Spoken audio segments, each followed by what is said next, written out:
নিয়ে আসো, তেল নিয়ে আসো, এই পানি নিয়ে আসো, মানে একটা আউল টাইপের, এটাকে মাদ্রাসা দিয়ে দিই।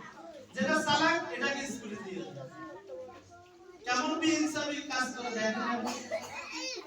আমার সন্তান যদি 10 টাকা আমি শুরু করে 3 বছর বা 5 বছর পড়ার পর প্রয়োজন শুধু কোরআনের শিক্ষা দরকার। দুইটা সন্তান, একটা গেছে স্কুলে, একটা মাদ্রাসা। স্কুলে যেটাকে দিছে এটাকে ব্যাগ কিনে দিছে, মাদ্রাসা যেটা কোরআন শরীফ রাখার জন্য গিলাপ কিনে দিছে। দেখেন কেউ গিলাপ নিয়ে যাচ্ছে মাদ্রাসায়, কেউ স্কুলে ব্যাগ। যে স্কুলে ব্যাগ নিয়ে যায়, স্কুলে ব্যাগটা সামনে বুকে রাখে না পিছনে রাখে? কোথায় রাখে? পিছনে রাখে। আর যে গিলাপ কিনে দিছে কোরআন, কোরআনটা কোথায় রাখে? বুকের সামনে। এটার হাকিকত কি? আপনি মারা গেলে এই কোরআনটা আপনার সাথে সামনে যাবে। আর ওই স্কুলের যে ব্যাগটা আছে এটা পিছনে থাকবে, বাংলা, অঙ্ক, ইংরেজি, সমাজ বিজ্ঞান, ভূগোল, দুনিয়ার যত শিক্ষা আছে এগুলো পিছনে থাকবে। মৃত্যুর পরে কোরআনটা সাথে। আর এখানে তো জাগতিক শিক্ষাও করানো হচ্ছে।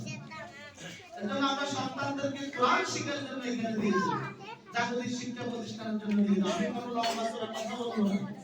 আমাদের আজকের এই মা